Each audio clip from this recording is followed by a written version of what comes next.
Yes, guys, it's another episode of Fight Club Live. It's Danny Glover.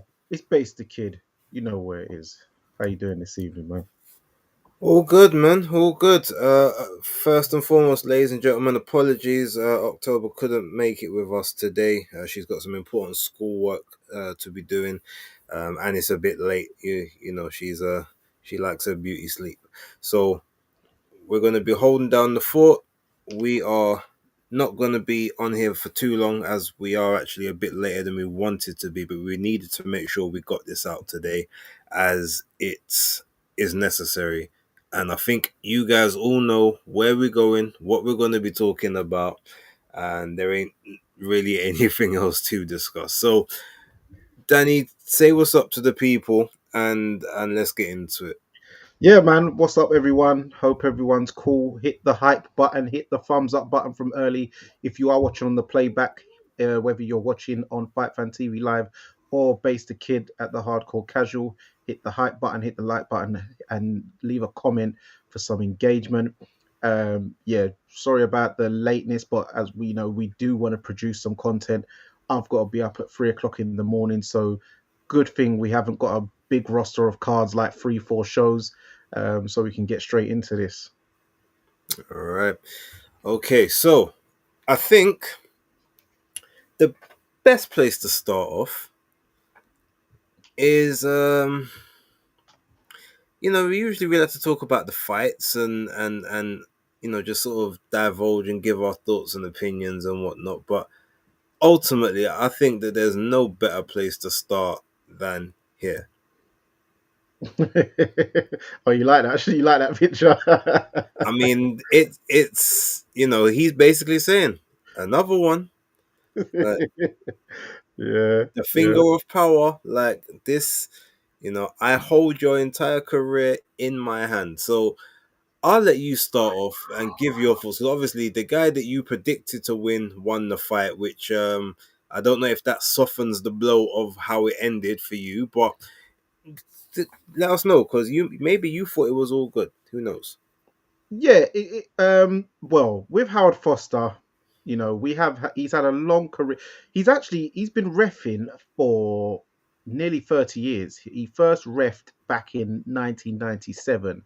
That's when he started professionally refereeing. Um, and he is notorious with the fans, unfortunately, for a lot of bad calls. In this fight in particular, he made various errors throughout the fight where it's like, when someone, they're trying to be funny or they're trying to do something but they do it at the wrong time. Everything is just misplaced and mistimed, not at the right convenient moments. They should have done the punchline should have hit sooner, or they've dragged the joke out too late. It's one of them ones, and that's what I feel he did multiple times throughout this fight, starting with even in the second round when Joseph Parker's mouth guard got spat out or dislodged.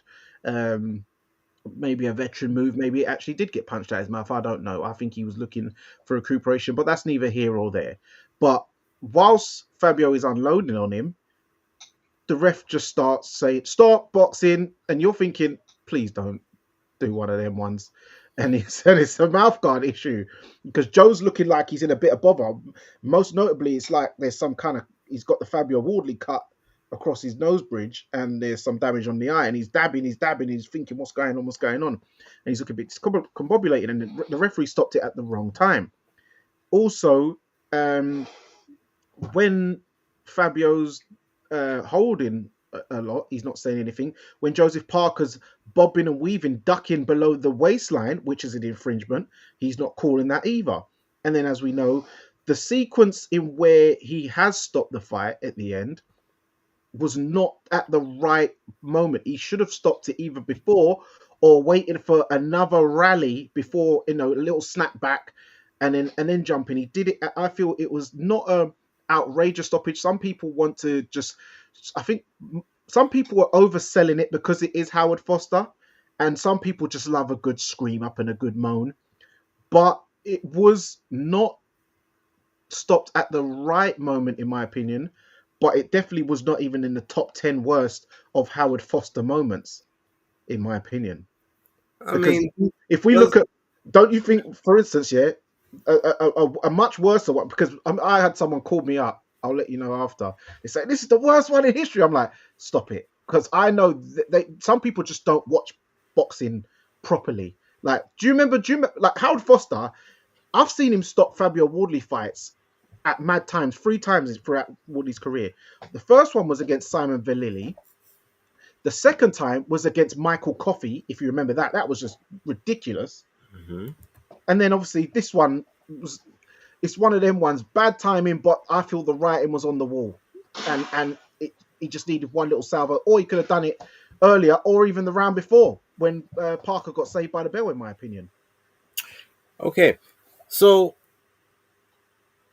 it's crazy that we're talking about, well, this isn't in his top 10 worst. Like, that's a crazy take right then and there. Now, at the end of the day, whether it's his most egregious one or his least egregious one, it's the fact that it's the same issue. It's the same mistake. Now, I agree with you. If he had stopped the fight at the point when, in that round, Joseph Parker got caught with a shot to the temple, which kind of is the shot that pushed him back to the ropes initially, um, then as much as I still would have been like, well, come on, he's on his feet, but I could maybe understand it. He gets pushed back to the ropes. Fabio goes in for another like quick salvo, and big credit to Fabio. But then Joe manages to kind of push him off, and he throws his own 1-2 in there. It wasn't anything special. It was arm punches, but it's just him showing that he's still in the fight. He's still got the ability to to fight on. He's a bit lucid. He's still cognizant, and he's there defending. Bearing in mind, in real time with Howard Foster, as close as he is to the fight, can clearly see that the bulk of these shots ain't landing. They're being blocked on gloves. They're being slipped, dipped, rolled. And the ones that are getting through at this point, if we're being honest, in the 11th round, because the 10th round's a different story. If he stopped in the 10th, maybe I would say, all right, you know what, cool. But in the 11th, at that point, Fabio was virtually throwing arm punches for the majority of it. Like, he had very little energy left. So the shots that were just about getting through, like Joseph Parker was managing to take the sting out of them. He was, like I said, he was riding with them. Some of them were just, bouncing off the gloves. And he was doing a pretty good job of defending himself. Now, of course, if you don't throw back, you give the referee an opportunity to count you out. But I believe that rule needs changing. It shouldn't be if you're under fire and you're not answering back. It should be if you are taking what's the word? If you're taking damage, or if It's you're suspended taking walking, yeah. um I'm trying to find the right word to use. If you're taking unrelenting damage. So Mm-hmm. there's a difference between you being swarmed with a barrage of punches and they're not getting through, and you taking unanswered punches, like maybe with your hands down, or like everything's going through the guard, and you're buckling all over the place, a bit like Tyson Fury and Alexander Usyk. That is a scenario where you could say, okay, it makes sense to, if you're taking unanswered punches for 10 seconds or whatever the criteria is. I think they say it's 6 seconds of unanswered punches without delivering back, then they can stop it.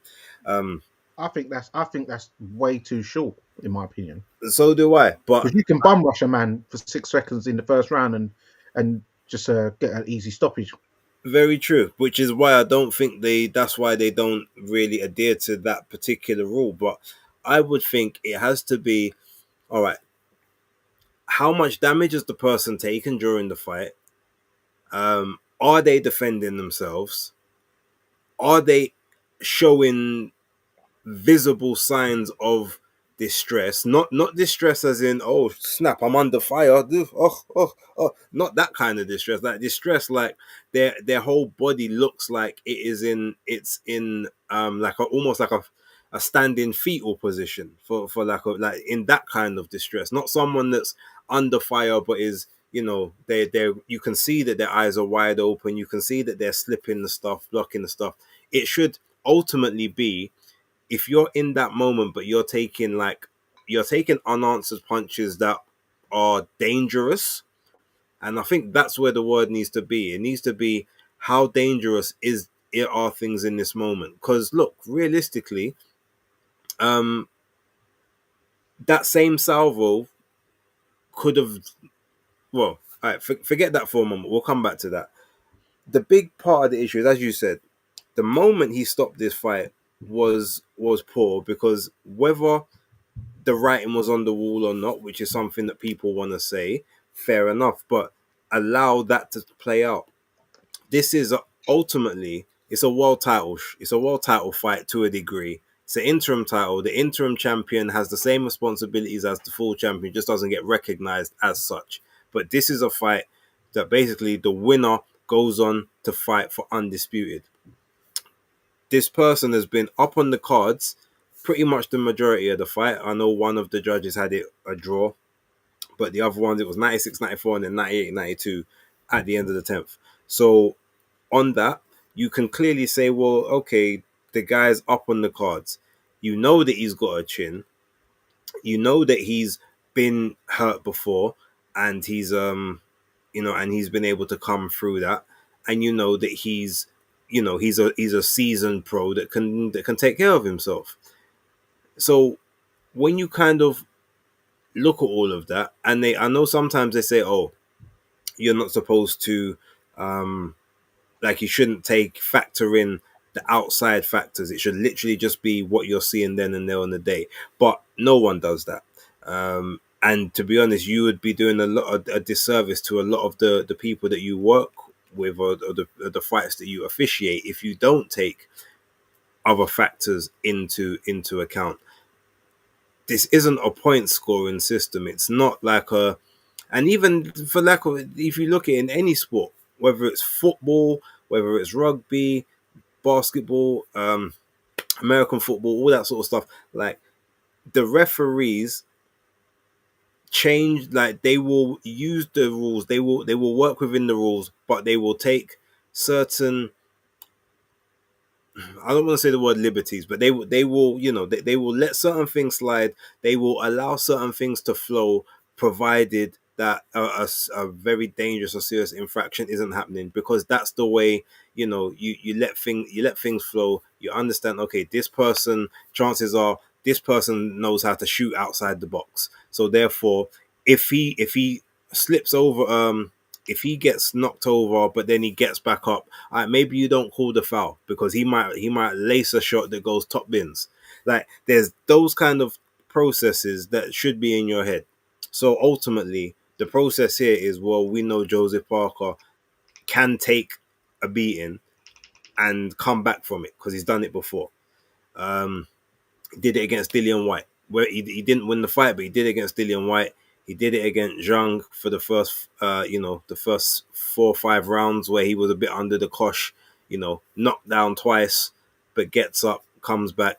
Joe Joyce, even in that one, when he gets knocked down in the 11th, he still beats the count, coming up, getting up off his feet. The referee just thought he was in no fit state to continue. Fine, but give him that opportunity. Chisora dropped him in the first round, overhand. Yeah, well, that one, yes, it was counted as a knockdown. Yes, you're right.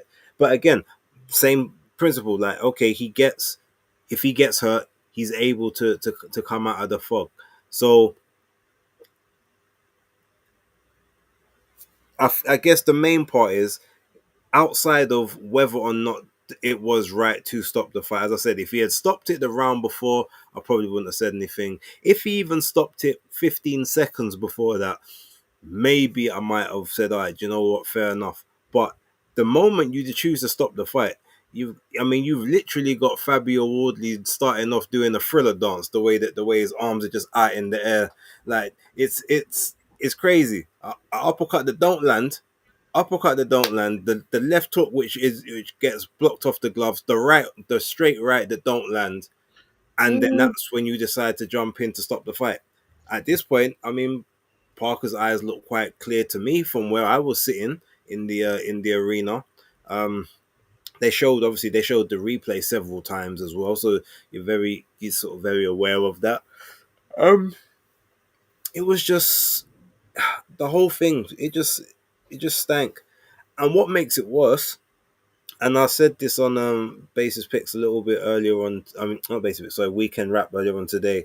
Um, Again, I don't want to take anything away from Fabio, so shout out to Fabio. But it was so clear of the two of these people who they would rather have fighting Alexander Usyk. It Hmm. was always going to be Fabio Wardley because number one, he's British. A lot of you even saw Talksport and all of those media. Oh, I'd like Fabio to win. He's one of us. He's one of the the guys. I'm patriotic. Okay, cool, we get that, fine. But now you've got the built-in narrative for a fight with Usyk.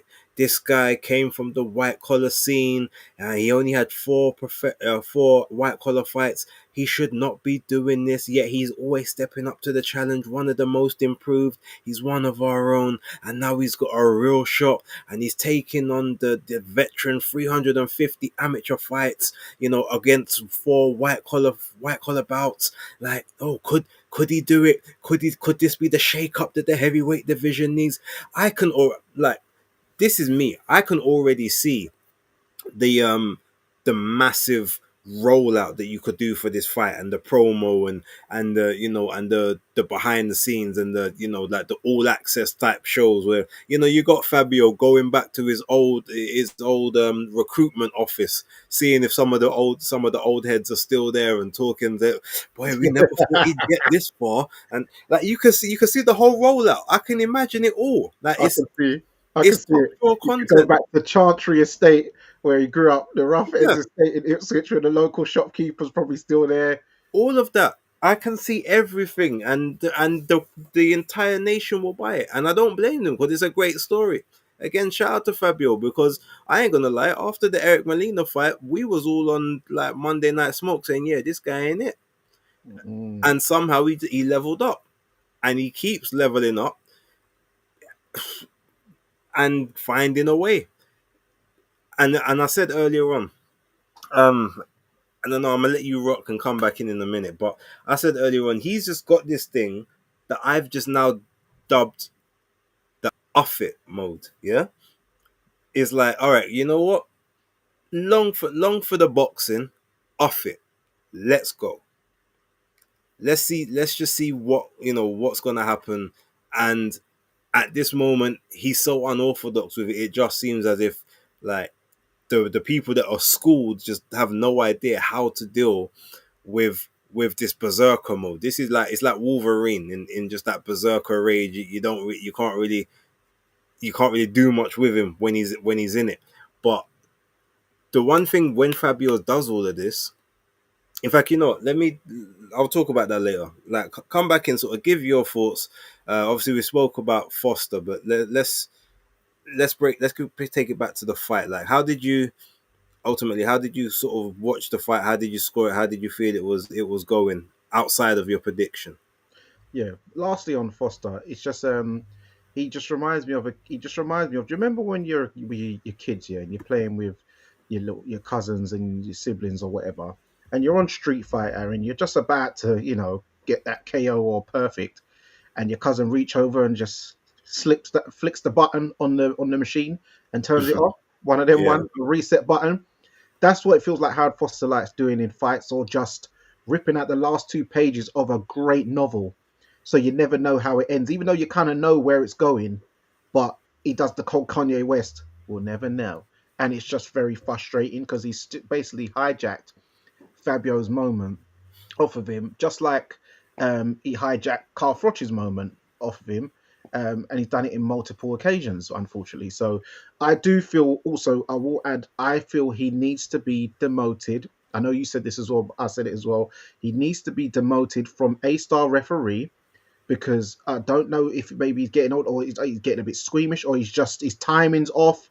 But he's definitely been on the slide and shot as a referee for a number of years, and it is egregious and downright, I find, somewhat institutionally potentially racist, why a man like Ian John Lewis can get demoted from A-star referee.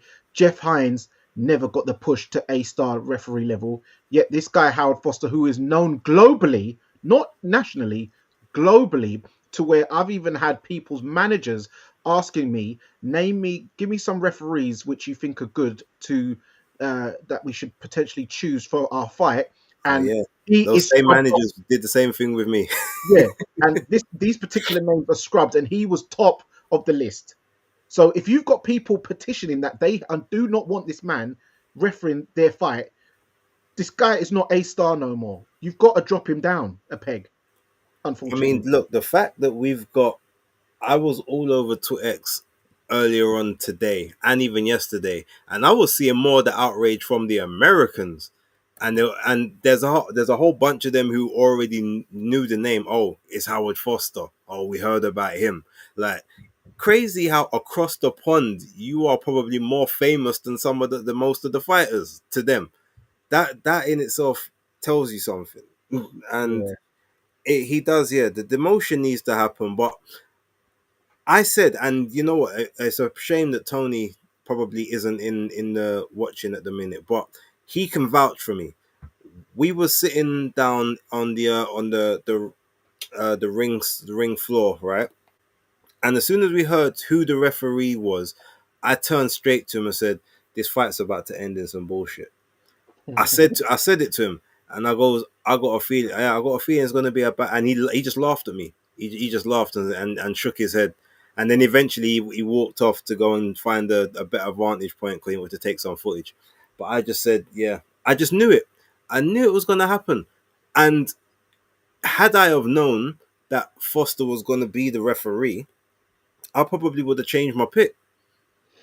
Yeah, Because as much as I thought that, okay, I know how I expected Joe Parker to sort of give it up in the fight, like, I know that when Fabio goes into the Berserker barrage, they don't have to land.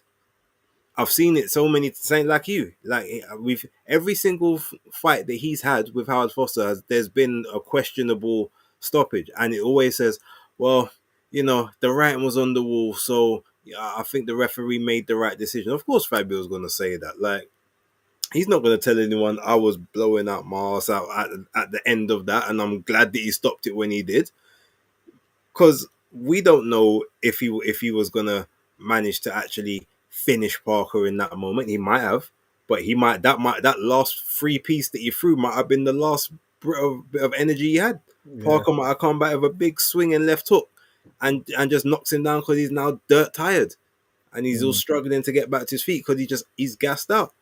How do you when the referee, before the referee's even proper jumping in, his arms are down by his side, so he's not even defensively in a state where he can defend himself. And then as soon as the arms go up to say yeah, man drops to the floor, and it's not a drop to the floor like crying celebration, I can't believe I've done it. It's a drop to the floor like, thank the Lord, it's over. The yeah. same way, how remember when Fraser Clark in the first fight had the big construct and he looked strong all the way through. As soon as the fight finished, man slumped on the ropes, can barely move. Yeah, That's exactly what it was like. yeah. Even Ben Davison said that he thought it was the wrong time. Yeah, it was the wrong timing. But actually to the fight. So we'll break. So I'll get into the breakdown of the fight from some points I had. So going in, I did predict that I had into the build up when the fight got announced, in the build up and all that. I thought that Parker was going to win on points until I saw the weigh in, and then I thought, oh no, he's done the beefcake thing again. This ain't going to go well because he's in now with a sharpshooter, which naturally Joseph Parker naturally, even though Fabio Wardley, yes, we know his history and background, but he has this thing, this street fighter type. He's a skilled street fighter who is athletic in a PE sense, but Joseph Parker is athletic in a sporting sense. But I feel when he packed on this 262, I remember when he was 255 against Joe Joyce, he became stationary and he got drawn into a dogfight. And I thought 262, you've got gas by thinking you're on the henchman thing, going being 267, dropping a jet leg, no legged, fat Martin Bacoli, and you thought, oh yeah, this new added weight now because the fight before I was 247 and I got dropped twice by a 291 Big Bang Zhang, not realizing whether you was 267, 262, you was never going to push back Big Bang Zhang, and you was never going to push back Joe Joyce because they're just naturally bigger guys, and they were still weighing heavier than you, your career heaviest. So you saying I'm going to do the henchman thing against Wardley, I'm thinking no. Now you're taking away your best attributes, which is speed, agility. So now you're giving Wardley the advantages over something you would have naturally had the advantages over him, being too heavy. And in a lot of the stages, when he did get buzzed or hurt, yeah, he might have had, with the big tree trunk legs, better shock absorbers. But you've now made yourself a stationary target where you can't get out of the way properly. Hence, you're trying to bob and weave and duck below the waistline rather than slip and slide and ride out, lean on the rope, and then fire back fast combinations like you used to be able to do back in the day. In and out footwork, bouncing like how Jaya Patai has now adopted your old style. You can't now do that no more because you're too lumpy, you're too beefy, you're too beefcaked, you're eating too much taro. So now when you're getting hit, you're staying hit and you're slumping. Even in the last sequence, well, we'll get to that anyway. But in throughout the first round, he's done all right. He's landed a couple shots here and there or whatever. First round, bing. Second round, they're getting into it. Fabio Wardley's hitting with a right uppercut, left hook, which has him going. Then he's hitting with a shot which seems to have split the kind of eyebrow, nosy area, and he's dabbing. He's trying to figure out what's going on. It's like, like when Tim Zoo's worrying, is he bleeding in that next fight? He was doing that. So that's kind of making things look worse than it is, and he's getting clapped. And and that's when the gum shield came out, and he almost, as I said, the ref Howard Foster jumped in when Fabio Wardley's unloading on him, which potentially robbed him of a second round stoppage. So it could have been over in 2 rounds, like properly. But Howard Foster's jumped in too early. Andy Lee, ex fighter, he ain't stupid. He's took a nice time washing, rinsing. There's your mouth. Gave him a nice 15-second rest. But hey, this is pro boxing. You got a pro trainer. You meant to do that thing. So big ups to Andy. He's seen his man's, he knows the signs. He's taken a punch. He's been woozy before. So yeah, then the fight continues. Fabio's got that the second round. I gave him the third round as well. I think it was the fourth where he's hit Joseph Parker with a booming right hand, and it literally just bounced off it, like it just ate it, just boom, and just looked straight at him. Like you heard it through the TV, you just heard it, and I know you lot could have heard it in the arena, and he just literally bounced off him. I thought, rah, Parker's got a chin, boy. Maybe this added weight is beneficial, because he probably would have went down if he was 245.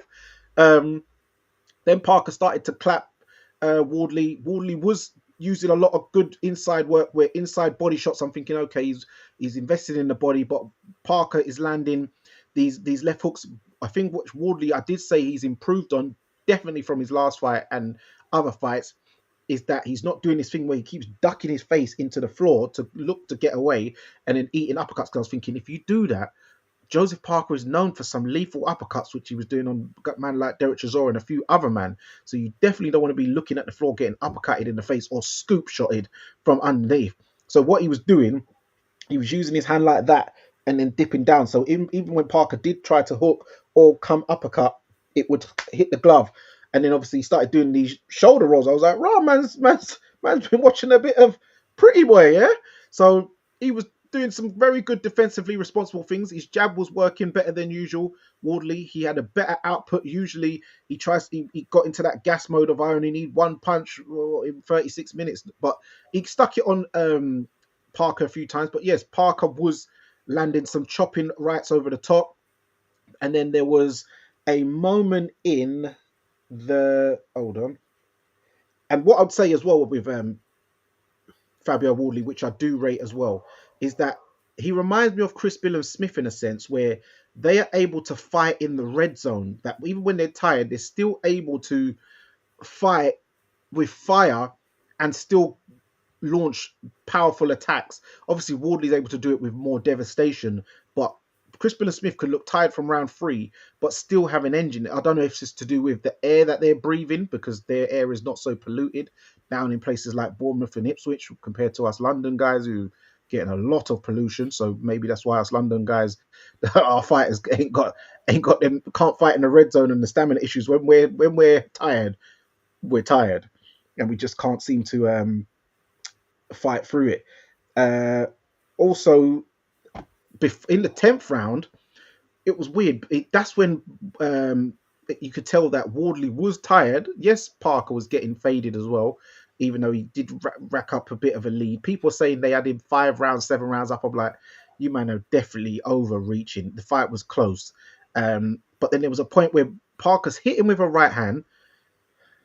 Wardley's grabbed the turnbuckle, and then Parker's hit him with a double left hook and then back bonged him again. I'm thinking, Rob, what are you doing? It's like he's looking over at someone in the crowd, Wardley, while he's getting punched in the face. And then it's only when he's ate like another right hand that he's thinking, Rob, I've been hit, punched. Oh man, all right. And then he's done that, as you called it, the Uff It mode, where he said something. You could see he said something like, let's go, or F this, or something. He said something to Parker, and then that's when he's gone into the kamikaze Grant Mitchell mode, and then hit him with an uppercut. I think it was uppercut left hook, and then that's what got him, Joseph Parker, sort of wobbling, and then he unleashed. I counted 27 unanswered shots, with 15 of them landing, and he could have got stopped then, but the bell saved him, like Zach Morris. And then in the 11th round, it was, nice and quiet for the first minute. And then he's hit him with a booming long right hand, Wilder-like right hand. And then for 40 seconds, he's unleashed 49 punches. Like 33 of them was like skimming and kind of grazing or whatever. But it was a 40-second salvo where Joseph Parker did not answer back. I had someone say that Parker threw 2 punches. And I'm like, that's not 2 punches. He didn't get the extension. Those punches got nullified. They didn't get to extend out to be classified as 2 punches on the CompuBox. And then he got hit with a right hook. Then he sagged into the ropes. The uppercut got blocked because he covered like that. The left hook went round the guard and boomed him in the face. The right hand then missed. And then the ref jumped in inappropriately at that time. But you could hear the commentator saying, Joseph Parker's about to be stopped. The ref's looking in. The ref's going to stop this. So the commentators can see that he's in danger mode now. He's in trouble. The ref's going to stop. So you can see this, and he's not firing back. He's not holding. He's not taking a knee, which he should do as a 40-fight veteran, former world champion. So it's like, Parker, you should know what type of ref you're dealing with. You've just got to fire something back a bit like mad, or grab hold of him or something. Run, but you can't run now because your legs are too heavy and you're too big. But you had to have done something. You, in a fight like that, you should know, if I've got Hal Foster, I need to be on my P's and Q's. Whether I'm hurt, whether I'm tired, I need to show something. He ain't going to tell you, show me something, like Richard Steele or Kenny Bayless will say to you. Any moment, he could do a Conor Benn versus Adrian Granados, where you just unleash something and then boom, boom, boom, boom, like a UFC referee. So you kind of left yourself vulnerable to get that done to you. Even Andy Lee said, a lot of shots were going in, and it's all she wrote, and it is what it is. So he wasn't even really too much protesting. He could see why the referee stopped it, and it didn't help, as I said, the way he sagged into the rope, where you're now being kept up. Some people are saying it should have been a standing 8 count. The mandatory 8 count was not in the rule book for that fight. People comparing it to Tyson Fury.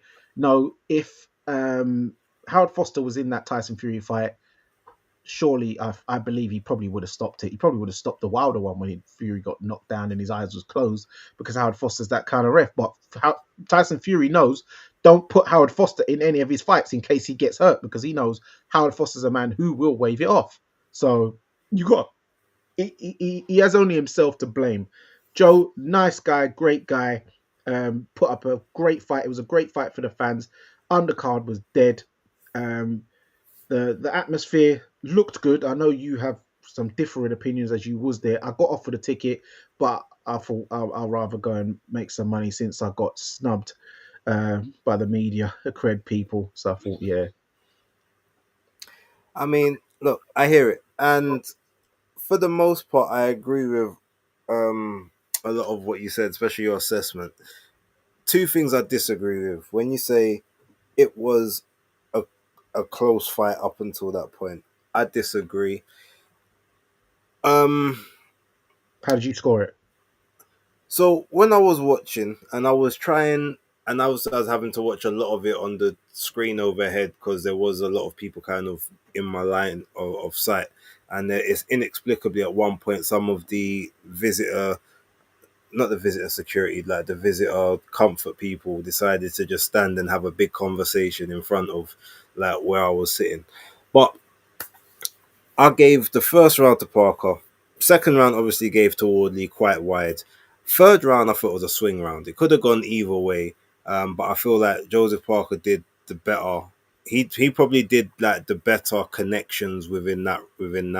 I felt like he was using the jab and stepping in behind it a lot better than what Wardley was doing. And I think in that third round, Wardley started throwing some haymaker overhand rights, but he was telegraphing them from the back of the room to where Joseph Parker could quite visibly see that they weren't about to do anything. Round four was Parker quite wide. Round five was Parker quite wide. Six, seven, same thing. Round eight then became. I thought it was a round where I can kind of see why people gave it to Wally, but looking at that round as I did, sort of just watching it overall for the majority of it, I still saw Joseph Parker in the ascendancy for most of it. Round nine was a Parker round. Round 10 though, hit this one to me it's another swing round, and I understand the people that gave it to Fabio Wardley, but outside of him having, it was about what 30, about 25, 30 seconds right at the end of it where he just says, "Right, do you know what, let's go." When he goes into off it mode, and yes, he landed some big punches on Parker at that point and damage, and caused some damage. But in that same moment, that the rest of that round, the same amount of punches that Fabio landed in that particular period, I think Parker landed more throughout the round in general, and he controlled the majority of that 10th round to the point where Fabio was almost like, "Bro, what's going on here?" He looked almost like he was not out on his feet in terms of like he was unconscious, but he looked as if he was in a fog, like he didn't really know what was going on, and it was only just at that moment the one last shot kind of just woke him up, and he's like, "Oh, all right, you know what? Long for trying to box you. Let's just go. Let's do what we're doing." Um, so yeah, I had it either 8-2, 9-3 with swing rounds. So that's how I kind of saw it. Um, Obviously, like at the end of the day, the scorecards don't matter if you take it out of the judges' hands, and that's something that we have to give credit to Fabio Wardley for. But if we're talking about his head, and the thing is, I don't want to say, because I don't want it to sound like I'm not rating Fabio. I do, but if we're saying that he's had two quote unquote gift decisions from Howard Foster already, the Valili fight and then the Mike Polite Kofi fight, then you've got the suspect stoppage of Justice Huni with the extremely quick count by the referee. Bearing in mind, he basically lost every round, barring maybe one before that. Justice gets to his feet, but by the time he's even on it, the referee tried to be at like 8, but before he'd even got Fabio back to his to the neutral corner. Mm. There's that as well.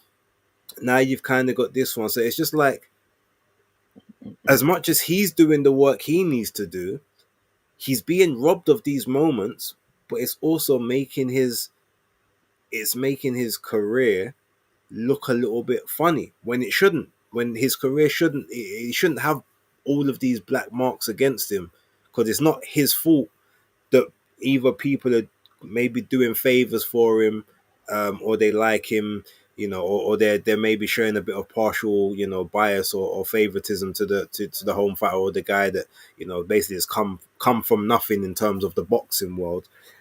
He, and I'm pretty sure he would much rather stand on his own too in that sense. But with all of these decisions that always seem to be going his way, it just, I'm sure he there must be a bit of him that's like, yeah, I don't like this. Like, I want you sparked out on the canvas. I want you like laying face down, you know, maybe even a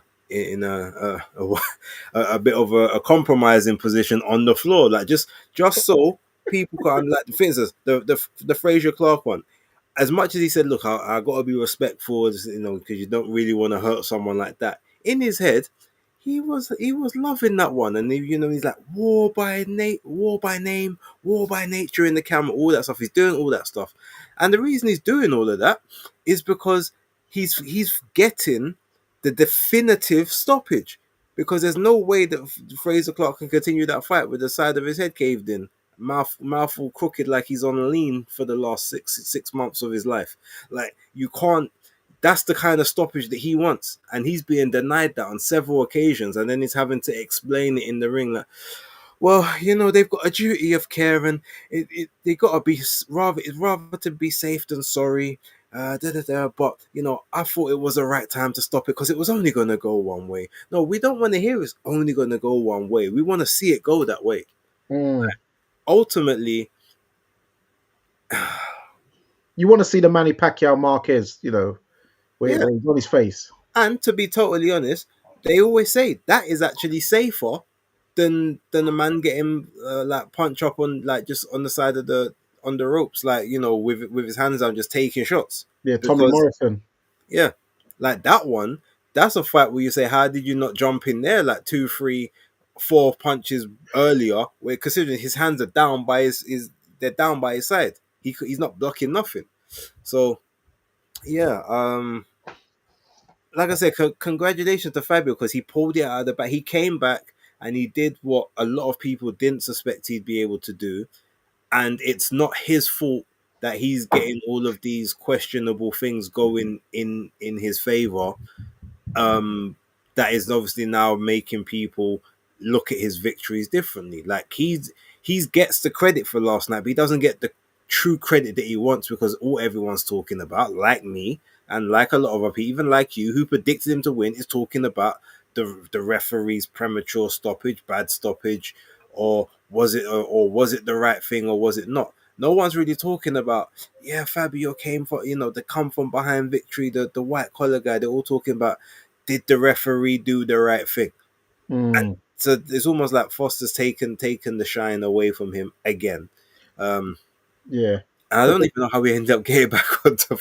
He's just a topic of discussions, and that No, is, he really is. No, but do you know where it is? Because that it shows you the difference between referees over here and over in, say, in America. Because, for instance, like Carl Froch's one with Groves, Howard Foster did a madness.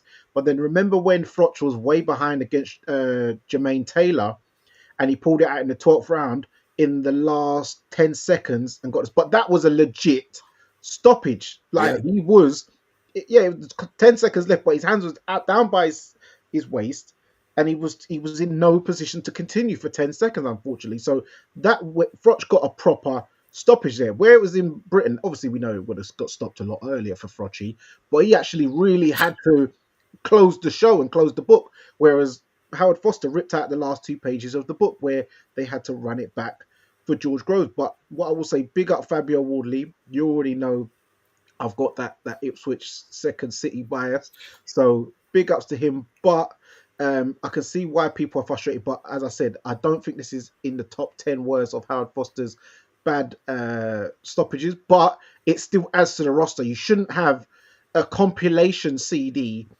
of bad decision makings, which could be compilated into a YouTube video on its own if someone has the time and patience. yeah. Oh, and also, as I said, big up to Fabio. That 100%, again, not his fault. Shout out to him, and obviously he done the damn thing. Congrats, and obviously if he gets Usyk next, brilliant. I mean, I'm. I'll tell you that right now, I don't even need a basis picks for that. Like, he's not ready for Usyk in any way, shape, or form. But get the opportunity. Like, it's some way we never even thought would be possible from where you came from. So salute to you. But also, we have to give a big, big, massive round of applause and credit to Joseph Parker. Yes, okay, he lost the fight, dubious circumstances, but the reason I say big up to him, number one, it's a fight he didn't have to take. He chose to take it. Just because, look, I'm desperate to fight. Like, everyone could kind of see he was getting frozen out of a lot of situations, and it was so obvious over the last year that that's kind of been the case.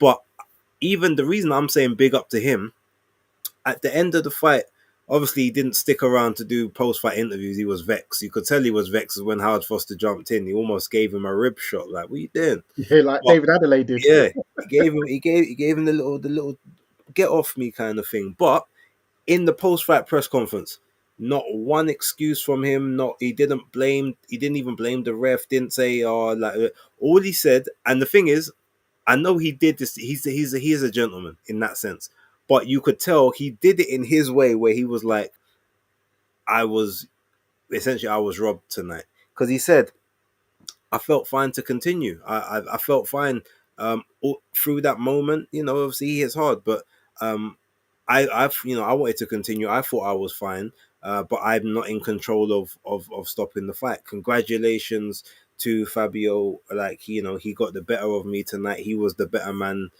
tonight. He did, he got it. Like, congratulations. So he never at any point tried to take anything away from Fabio. He gave him his full respect and his full flowers. But the two ways that that he's vexed about it, though, is he said the first thing was about yeah, I can't, there's no point sort of crying and moaning about it. I can't, it can't change anything, but I would love the rematch. From he's telling you I'd love the rematch, that's him basically saying, yeah, like, that was wrong, and I know for a fact I'll get that one back. Obviously, sometimes he might say it. He said it with Dillian, he said it with AJ, but he didn't really mean those ones. This one, he means, oh no, I want that rematch. But we know Mm. he won't get it anytime soon. But yeah, it's the fact that he just said, I was frustrated, but there's no point crying about it. Like, it's done now. I've got to move on. Like, I can't change anything. The same thing Justice Huni said. He's like, yeah, moaning about it now is not going to change it. I just got to go back and be better next time. And that's one thing I rate about him. And he's just like, I still want to fight. I want the next best opportunity I can get. And again, I want the rematch.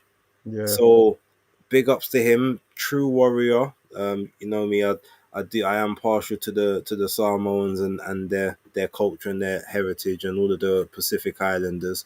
But Yeah. Big up to the Usos and all that. Yeah. yeah, all of them. But yeah, it's sad, obviously, that he's never got his second crack at the whip, but at least he can always say, I was a former world champion, a legit one. Not interims, not secondary titles. Maybe I wasn't necessarily the division champion because obviously it wasn't linear or anything, but I held a legit belt that was ratified, and I defended it on multiple occasions. Had big unification in a 70,000 seater stadium with Anthony Joshua. I was there. I was working that day. Yeah, Yeah. Prince of remember I Wales. was there as well, like ringside. Oh So yeah, you was with Creaser. Yeah, yeah, yeah. I was working. no, Yeah. no, he was with me. No, this we we gonna do that one correct. Like, his seats weren't nowhere near where my seats were. Like, Oh, he got okay. the bring-ins on that night. Uh-huh. But shout out to Chris. But no, so yeah, ultimately, like, that he got all of that. And Yeah. one thing I even said, I noticed this earlier on today, and I don't know what it means, if it means anything. Maybe, but there could be something there.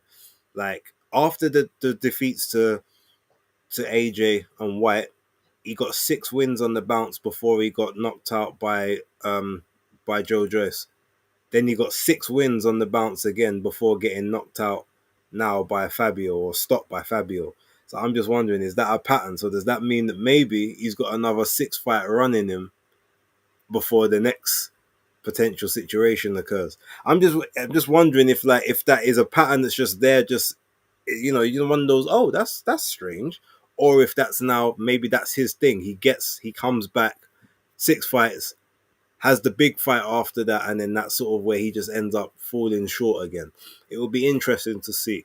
But Well, hopefully he gets a world title shot within that 6 fights, and he isn't on the sixth one, probably on the fourth, and then he can win it. But yeah, what I was going to say is shout out to Remy. Thank you for the super chat.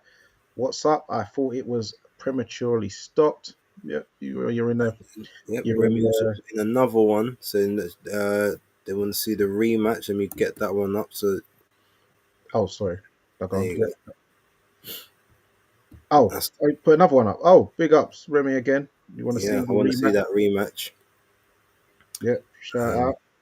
And then, Ah, yeah, also saying here, obviously, just because of that, her crazy fight pattern. Yeah, 6 fights and then a KO loss. 6 fights, then a KO loss. It's interesting. I'm just want to see if that holds true moving forward. But with the one thing we know about him, he is the definition of.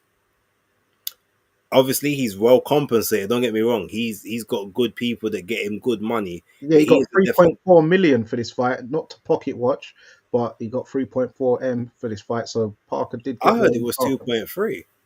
I read 3.4, but dollars. Oh, okay. So maybe 2.3 pounds. Then Yeah, that probably makes sense. Okay. Well, here's what I say.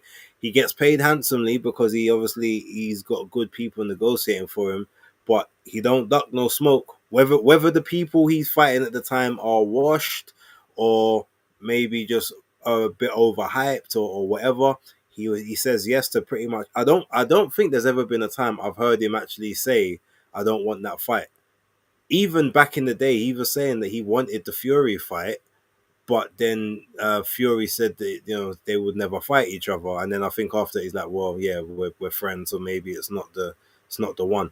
But yeah, I've never heard someone say, oh yeah, like we offered Joseph Parker the fight and he turned it down. yeah. So Yeah, Fury it's probably talked him out like, "Come on, we're brethren. Don't say that. Don't say that." yeah. He's probably one of them ones. And the thing is, I remember the interview where he said it. I just can't. I just never been able to find it again. No, When I remember him. I do remember. I do remember seeing that, and then all of a sudden it turned into we're club mates and we're brethren. mm, So Fury obviously gave him no. Come on, like don't do that. Allow me, type of thing. But yeah, no, Parker. He's beat Andrew Ruiz, Carlos Takam, Huey Fury. He's gone through everyone. He's fought everybody. Real true warrior. Still got something left. I think just shave it down to 250, 252. And he'll be all right.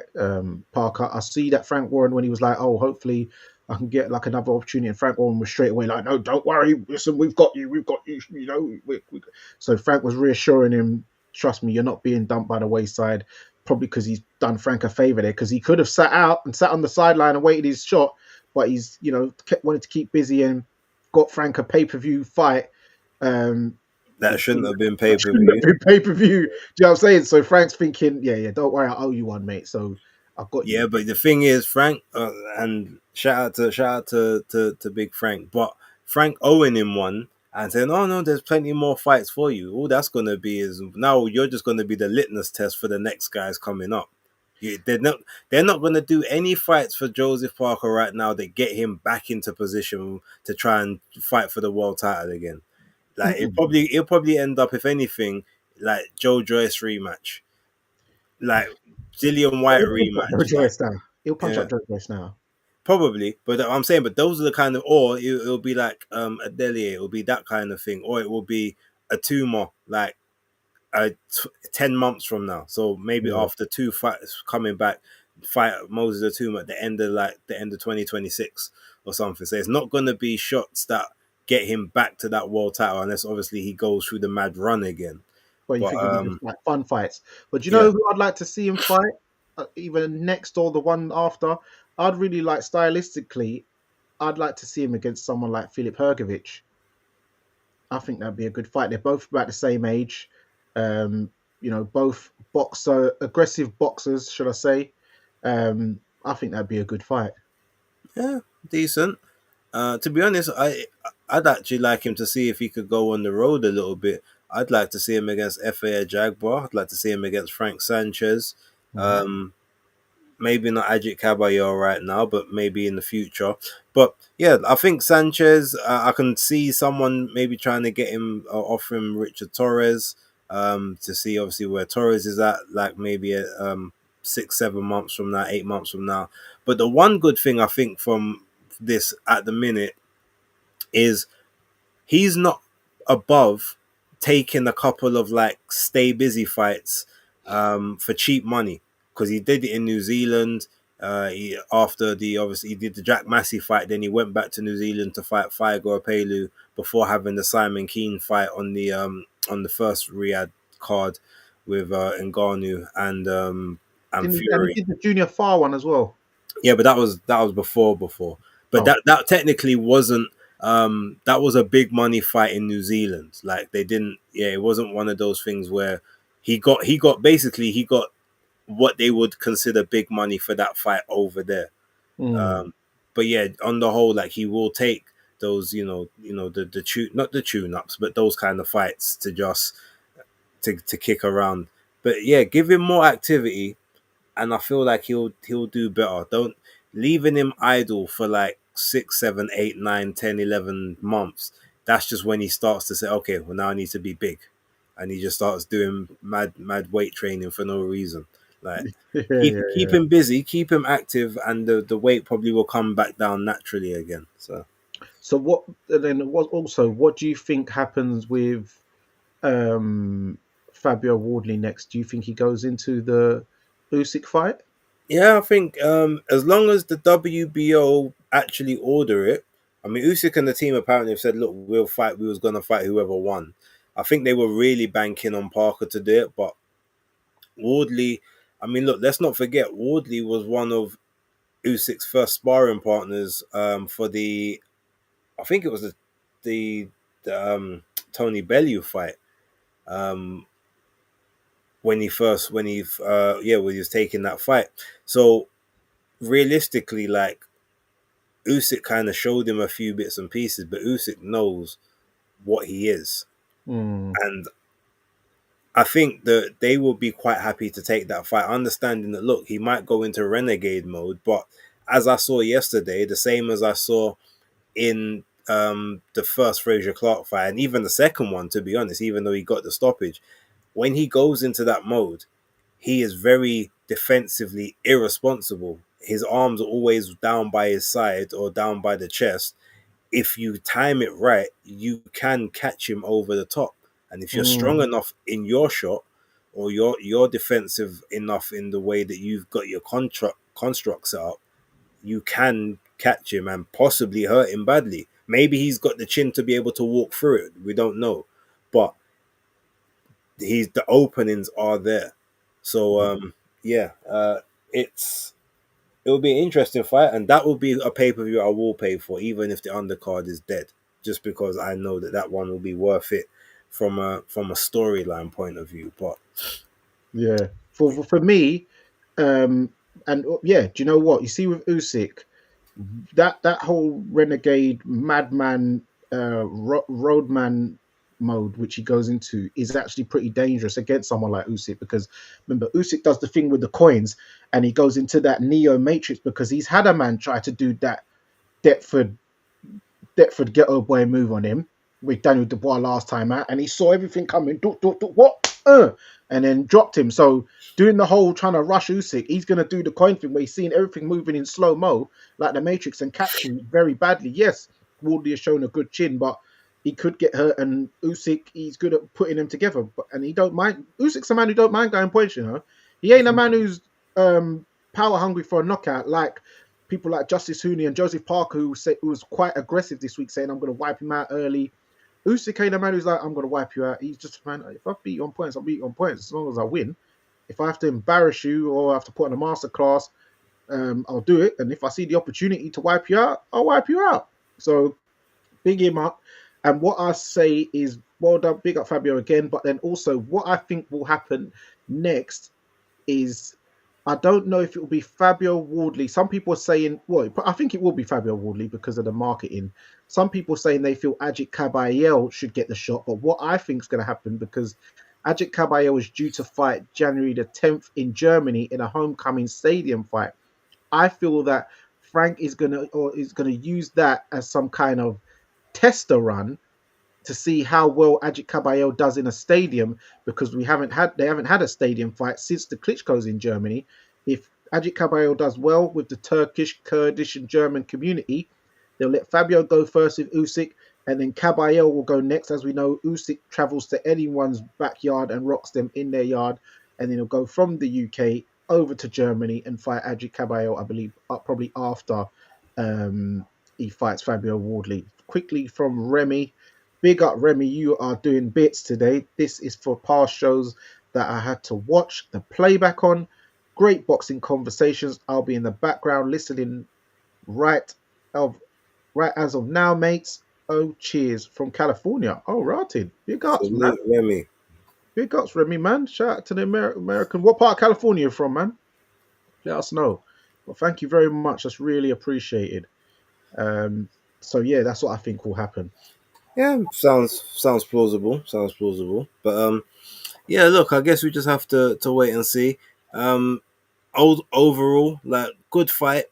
It saved. Well, I don't know if I can wholeheartedly say it saved what was a dire pay per view event, but it lessened the blow, I guess, for the people who did pay for it. But I would like to, if they, it would be nice if they put out the numbers of these things, or they were readily available to find, just so that we can kind of see what it done, because there was a lot of negative backlash on socials around it. So I'm pretty sure a lot of people found alternative means. And outside of that, I am concerned one thing, and again, shout out to Queensbury, because Big Frank, obviously home of the heavyweights, but I don't think they've actually got the necessary finances to fund all of them at this point. And it kind of seems evident by how the lack of activity for most of them is, especially without the Riyadh season cards. But Frank's been on the zone and has had 3 pay-per-views in the last 4 months. Like, to me, that's concerning. And then Mm. supposedly we got the another one coming at the end of the year, possibly another two, by like, or that Queensbury are heavily involved in, even if they're not the direct, like the sole promoter. Like, we weren't getting all of these pay-per-views like when it was like just Matchroom on the zone or Golden Boy. The Or Riyadh stuff, TNT. okay, cool, that makes sense to a degree, but I'm just a bit concerned that either Frank's not been given the budget he should have, or yeah, something else is going on. But it's all of these pay per views and stuff with the zone they need to calm down. They need to start being rational with what they're putting out to the audience. Yeah, because you got what are you giving us for our subscription for the year? You paying like for like some of us we do the bulk buy, the all in one, the £100 one. But what are you giving us for our sub money? You can't just charge us subs and then add additionals for every other show once a month. That's not fair. Otherwise, just don't make it subs. Just charge pay-per-views Mm. if you're going to do it that way. I'm trying to see if I can find my And I'm not happy about this November 22nd one where Turkey's reneged on his promise. Well, hold on. No, to be fair though, and I might have misinterpreted this. I thought that what he actually said was after that event, after the 22nd, there will be no more pay per view. I don't know if he necessarily had that one included. I think we need to go back and double check, because maybe they assumed, but I thought it meant that from the 22nd, like from that date onwards, there won't be pay per views anymore. I thought he said starting with that was going to be the starter. Okay. But we will have to double check it because it was a while ago. I remember. But agreed, it's not it is a bit of a nasty move. Um, that Yeah, is now showing as a pay per view, and it didn't need to be. yeah, and Americans are going to get charged what $60, which is Yeah, not. which is not £25.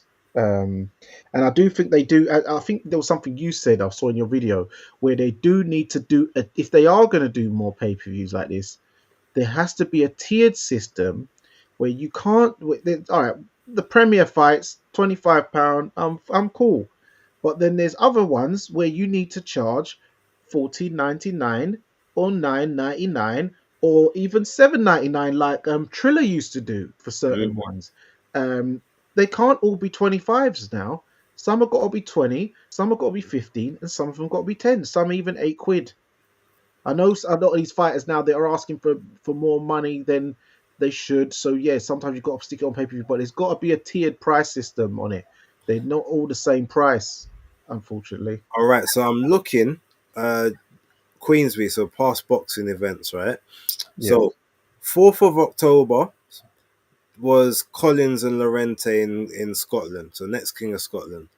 Before that one, Saturday 23rd of August, Make or Break, which was Rafferty and Chamberlain. Hmm. Then the 16th was the esports thing with Dillian White and Moses Talma pay per view. Yeah. Before that was the peer pressure, Garner and Bellotti, 26th of July. Decent card, to be honest. But before that one was the 19th, so the week earlier, Undisputed, Usyk and Dubois pay per view. Fair enough. That one. Wardley and Hooney, obviously, again, on the 7th of June. And then we had Land of the Brave, which was Taylor and Esserman. And then, let's see, Kakache, Wood, Joyce and Hergovich, Heavy Yeah, Impact. Kakache and Lee Wood was pay per view. No. That one wasn't. Oh, I'm okay. just trying to go through how many events they've actually put on, like on the zone. So that one, the Hurt game there, the 10th. Obviously, the Canelo one, which they were I think they were the main promoters of, the Canelo and Skull. Joyce and Hergovich, Heavy Impact, that was theirs on the 5th of April. That was on the zone. And then I think the Hard Day's Night, which was the Liverpool card, which was Ball and Dehaney, Mm. which obviously wasn't a great fight. And then Garner and Jimenez collision on the coast. So, all right. So basically, looking at that, because Last Dance and everything, the February one, that was on TNT Sports. And I think that was pay per view. The Derek Chisora one, Last Crescendo. And then Garner, was that on TNT or was that on DAZN? Let me check. No, Ghana was on the zone. Okay. No, it was on TNT Sports. Garner and Jimenez on the 1st of March. Oh, Ryan Garner. I thought you meant the Garner Oh, show. no. So Yeah, Ryan then, Garner. Yeah. Sorry. all right, so Nick Ball and Doherty was TNT Sports as well. So, right, so the zone, the Heavy Impact is where they started on the zone. So that from April. So from April till now, they've had 1, 2, 3, 4, 5, 6, 7, 8, 9, 10. So they've had 11 cards, and of those 11 cards, 1, 2, 3, 4, 4 of the 11 cards have been pay per view since April. Yeah, that's like 30. That's like 35%. That's not good, man. So we need to, that needs to be looked at. Shout out Remy Del Rio, basically Northern Modesto, which is in Northern California, where Frank Lucas, Jeremy Renner, and Timothy Oliphant are from. Okay. Okay, shout out. Sorry, oh, George Lucas from Star Wars. Yeah, I thought that because I thought Frank Lucas was originally from the New South York. somewhere. Yeah, well, yeah, New York, but his parents were from the South or whatever. Yeah. But yeah, okay. Right. Um, you want to talk briefly about the undercard or? I didn't see any of it apart from Jurgen Ugelaj, who basically just stunk out the joint, him and Rolly Lambert. I got in just after the Ezra Taylor fight, so I ain't see it, but Tony showed me how it got stopped. I mean, look, shout out to Ezra. He supported my channel. Him and his manager Mike have done done bits. So shout out to them. Mhm. I thought he looked impressive. Yes, Woodall came in at short notice. But Ezra Taylor, good body shots, breaking down Steed Woodall slowly, and the corner threw the towel in at the right moment because it was he was getting busted up pretty badly. But yeah, very looking very good under the tutelage of who I think might be the milkman daddy in Malik Scott as a trainer. He's looking very good under him. So yeah, big ups to Ezra Taylor. Also shout out to Mitchell Smith. I remember him from back in the day on Box Nation when he was a real good prospect as the babyface assassin. He used to, I remember he had this highlight where he threw these volley of hooks. That guy knocked him out clean. And he's come back after being 18 stone, 110 pounds from boxing at 130 pounds. And he's got himself back down now to 135. And he's the WBO European champion, beat Arnie Dawson. Funny enough, I saw Arnie Dawson box 3 weeks ago in York Hall on the TM14 Nielsen's boxing card where Lucas Rowery boxed. Arnie Dawson was the main event on that show and he won on points. But yeah, I just wanted to see how Mitchell Smith looked because I know he came back after 7 years, had a fight in 2022, then went off again for 2 years, had another couple fights, and then this is his third fight back. So at 30, 32, I thought, oh, is he gonna, how's he gonna be with the weight off and the inactivity? But yeah, dropped Arnie Dawson in the first round. Arnie Dawson had a little rally in the eighth, but yeah, for the most part, Mitchell Smith dominated the fight and won. So yeah, good stuff. Welcome back. Okay. But yeah, them cruiserweights were built for show, not built to go. Yeah, and the less said about that, the better. Look, there wasn't even anything really telling from the week to really sort of talk about, and we kind of went into depth last week. So I reckon we can kind of keep it. Yeah, we can keep it to that. We got off the topics that we need to talk about. So unless there's anything specific you want to chat, I'm happy to bounce. I know you got to get up early in the morning. Me too, to a lesser extent. So Yeah, no, I think we've covered the talking point which anyone really wants to tune in and listen to us for. Otherwise, we'd probably be just dragging them through. But yeah, no, thank you everyone for tuning in and big up Star Fox. You're saying I'm moving like Spencer. Well, I'm the master aficionado. Um, yes, Howard Foster, he did me a favor because I did predict that it'd be between the 10th and 11th to look out for specifically. But we know sometimes these circumstances do become fortunate. But as I said to someone on Twittex, tune in to Base the Kid at the Hardcore Casual because they tried to ask me if I'm Nostradamus. I said no.